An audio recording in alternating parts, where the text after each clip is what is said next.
Hello and welcome to Planet Power Tarot. This is for the sign of Sagittarius, and this is for the month of January 2023. Happy New Year, Sagittarius. I was hoping that it was everything you wished for, and I am thankful that you stopped by to share your time with me as usual. We're going to do something a little different this month. I am going to just grab a major arcana card from this deck for our sense of energy moving into January, and then we're going to just pull 9 tarot for some additional guidance. So let's go. Hanged Man. Okay. Maybe not a time to move forward yet. Maybe a time to let go. It's Pisces energy. So let's see what we can find out for Sagittarius for the month of January 2023. All right. So we know we have a Knight of Pentacles here. That's a good start. And we have the Six of Cups.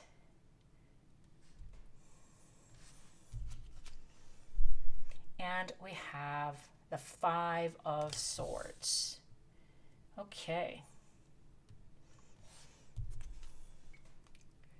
King of Swords. Five of Cups. Ace of Cups, my favorite ace. I love this card. The Death card, the Transformation card. Six of Swords.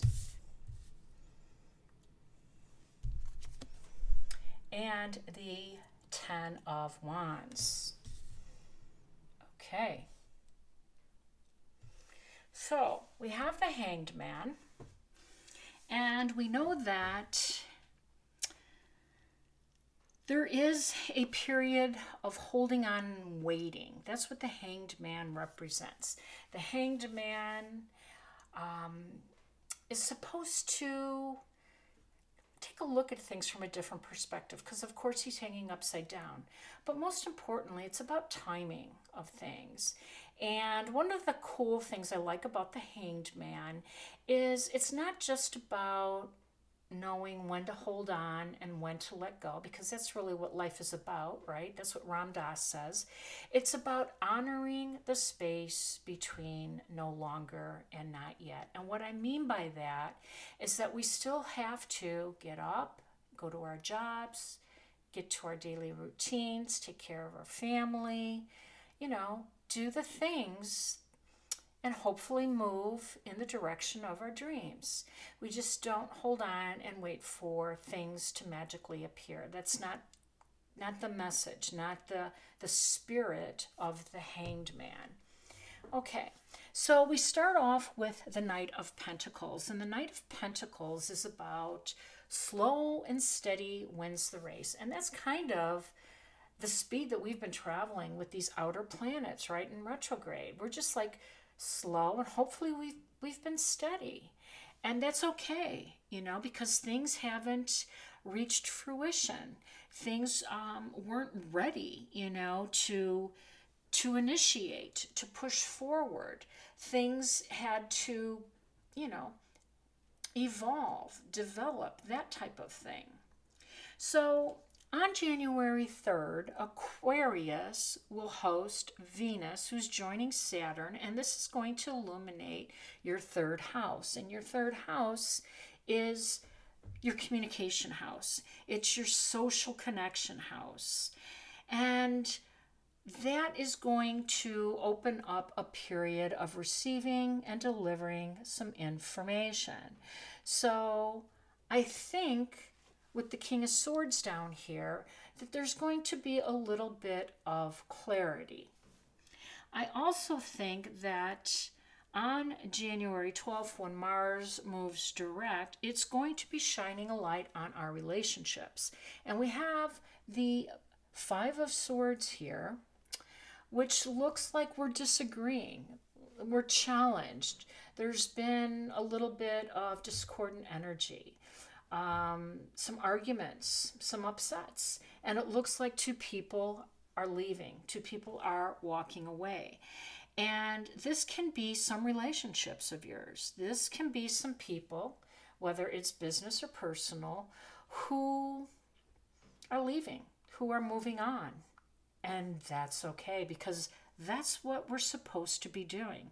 Now, we know January 6th is a full moon in Cancer, and that full moon is shining a house on your 8th house. And your 8th house, by the way, is the house of transformation, letting things go, letting things die off, letting things go that were meant to go, letting things that spilled and no longer exist, releasing them, removing yourself from the toxic low vibration.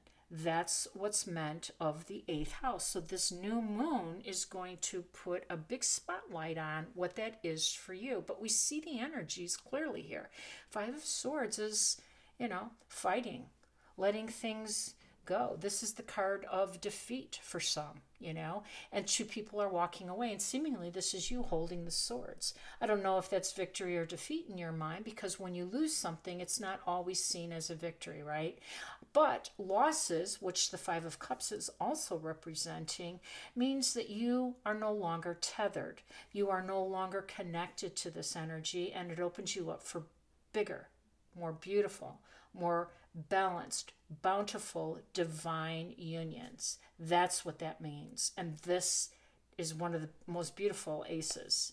And I love these cards. They're beautifully rendered, but all of the Ace of Cups are my favorite, because this is an emotional, abundant card. And when I say emotional abundant, it's like whatever you wished for, right? Whatever you hoped for, whatever you worked for, all of it. It's like the Sun card of the tarot. And this tells me that your heart space, because it's a cup, it's our emotions, it's our relationships, our partnerships, our heart space, will be open to receive new, right? So this is what I think the moon will illuminate for some of you. Now, Mars going direct is also our house of relationships.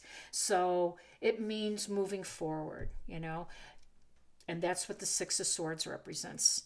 You're moving forward. You're moving on. You're moving away from some relationships, just as these relationships are moving for you. This is very transformative, which, of course, is what the Death card represents, which, of course, is what the full moon is illuminating. This is the big story for you. You have been hanging on. You have been waiting for these goodbyes, these endings, because endings aren't just ripping a band-aid off of things. You have to let things unfold organically, naturally. We don't want to force anything, whether they're beginnings or endings. We're not supposed to initiate starts and beginnings of things when Mars is retrograde. Everybody knows that, right? You don't want to start a new business, start a new relationship, because you don't have the blessing of the planets, the energy, the movement forward, the push that Mars gives us all. But you shouldn't push anything, whether it's beginnings or endings. And that's really the message, Sagittarius. We're not pushing endings. We're not pushing beginnings. We are going to let things unfold naturally, organically, in the natural order that they are meant to, because there's a timing to everything and a purpose under heaven. That's the message. Now, the 6 of Cups represents our past. It represents people, places, things. So it's a very nostalgic time, because there is going to be a sense of loss. And during that time, you start to remember the good times, the fond memories. And that's a natural emotion. So that's nothing to shy away from either. We have to kind of move through these energies, not push through, run away from, just move through them. Let them transform us, though, right? And when I say let them transform us, that means that we don't want to repeat those mistakes, because that's karmic energy. So let things fall off that need to fall off. Let things spill that need to spill. And we will be ready to put down this burden. 10 of Wands represents you have been carrying a lot of responsibilities and a lot of burdens. And this period is coming to an end. It's been long. It's been hard. It's been arduous. And your time is near. dear Sagittarius. You will be moving on to calmer seas, distant shores, and for some of you, you've been waiting for this for a long time. So let's get an oracle card to close the reading.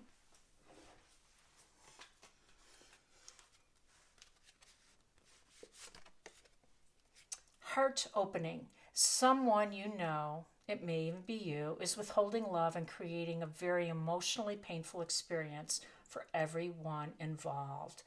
Wow, that's a strong message, but I love it because I just said we have to let things go naturally, organically. We don't push the agenda. We let things unfold in nature's and divine time. We let things present themselves in divine timing. I love this message, and I want to point out that when I was talking about endings and closings, my little candle blew out. So I apologize for that, but it was kind of eerie. So if this resonated, please like, share, and subscribe if you can. In the meantime, of course, I'm wishing you balance, peace, and harmony. Take care now.